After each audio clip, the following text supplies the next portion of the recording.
பிரியமான சகோதர சகோதரிகளே, இந்த நாள் வாக்குத்தத்த வசனங்கள் சகரியா 2:10 படிக்கலாம். சியோன் குமார்த்தியே நீ கெம்பீரித்து பாடு, இதோ நடுவில் நான் வாசம் பண்ணுவேன் என்று கர்த்தர் உனக்கு சொல்லுகிறார்.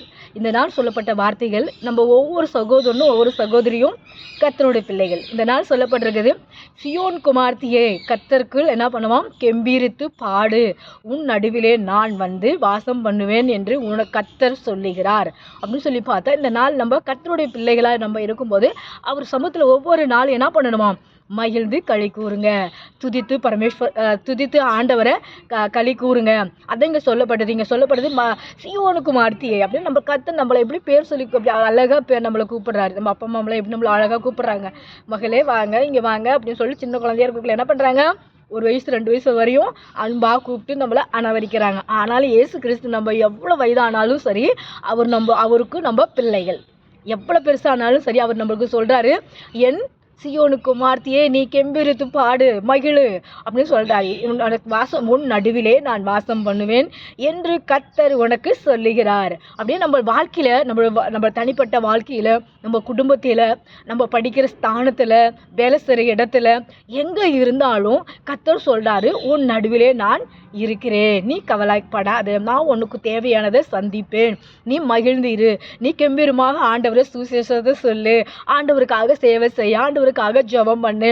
அப்படின்னு ஜெபம் பண்ண தெரியலனா நீங்க என்னிடத்துல கேளுங்க, நான் உங்களுக்கு கற்றுக் கொடுப்பேன் அப்படின்னு ஆண்டவர் நம்மளுக்கு சொல்றாரு. இப்படி சொல்லி மகிழ்ந்துவார் அப்படின்னு சொல்லி பார்த்தா இங்க சொல்லப்பட்டிருக்குது வசனத்துல, நம்ம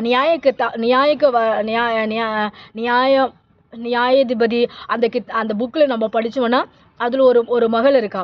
அப்படின்னா அவங்க அப்பா என்ன பண்ணிட்டாரு, இது மாதிரி நான் இந்த யுத்தம் பண்ணிட்டு நான் திரும்பி வரக்கும்போது நான் என்ன பண்ணுறேன், ஆண்டவரே எனக்கு வெற்றி தந்தீங்கன்னா என் முன்னாடி நான் வெற்றி பெற்று நான் என் வீட்டுக்கு திரும்பும்போது என்னோட முன்னாடி எது வந்தாலும் நான் அது உனக்கு பலியிடுவேன் அப்படின்னு சொல்கிறாரு.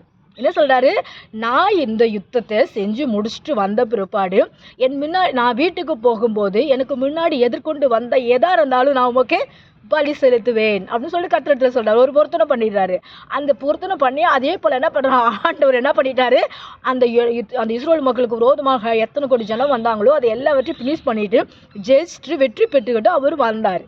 அப்போ வர சமயத்தில் அவங்க மகன் என்ன பண்ணிட்டாங்க, ஒரே ஒரு மகள் தான், அது அழகாக என்ன பண்ணுதான், டான்ஸ் ஆடிக்கிட்டு முன்னாடி வருதான், கெம்பீரித்து நல்லா ஆட்டை போட்டுக்கிட்டு முன்னாடி வருதான். இவர் பார்த்த உடனே என்ன ஆயிடுச்சு, மனசில் பக்குன்னு ஆயிடுச்சு.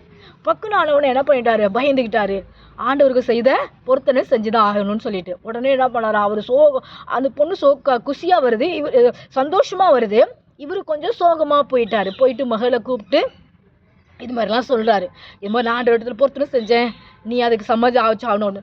அந்த பொண்ணு சிரிச்சுட்டு என்ன சொல்லிடுச்சு, ஓகே சொல்லிட்டு அந்த பொண்ணு என்ன பண்ணுச்சு, அப்பா நான் போய் 3 மாதத்துக்கு மனாந்தரத்தில் என்னோட தோழிகள்லாம் கூட்டிகிட்டு போய் நான் என்ஜாய் பண்ணிட்டு வரேன் அப்படின்னு சொல்லிட்டு அந்த மகன் போனாங்களா. அப்போ போகும்போது ஆண்டவருக்காக மகிழ்ந்து அவரை துதித்து களி கூர்ந்து என்ன பண்ணாராம், பாட்டு பாடி நல்ல சந்தோஷமாக இருந்தாலாம்.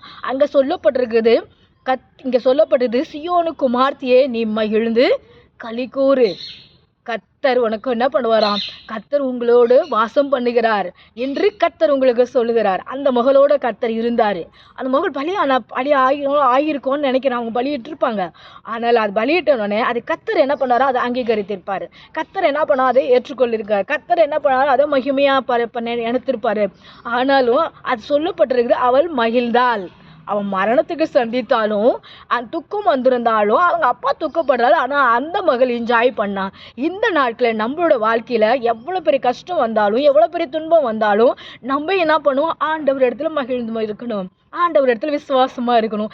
இந்த நாள் புதுசாக எந்த சகோதரியாதாலும் சகோதரிகளாலும் கேட்டீங்கனாலும் நீங்கள் என்ன பண்ணணும், ஆண்டவரே மரணம் சந்தித்த பிற்பாடு கூட அந்த மகள் மகிழ்ச்சியாக இருந்தால் எங்களோட வாழ்க்கையிலும் அந்த மாதிரி சந்தோஷத்தை தாங்க ஆண்டவர், எங்களோட குடும்பத்திலையும் சந்தோஷத்தை தாருங்க, நீங்கள் தருவேன் என்று சொல்லியிருக்கிறீங்களே அதன்படி நாங்கள் செய்யணும், உங்களோட ஆலயத்துக்கு நாங்கள் வரோம் அப்படின்னு சொல்லிட்டு நீங்கள் ஆலயத்துக்கு வரும்போது, சபைக்கு போகும்போது, ஜெபிக்கும் போது கர்த்தர் உங்களோட கூட இருப்பாராக. May God bless you. Praise the Lord.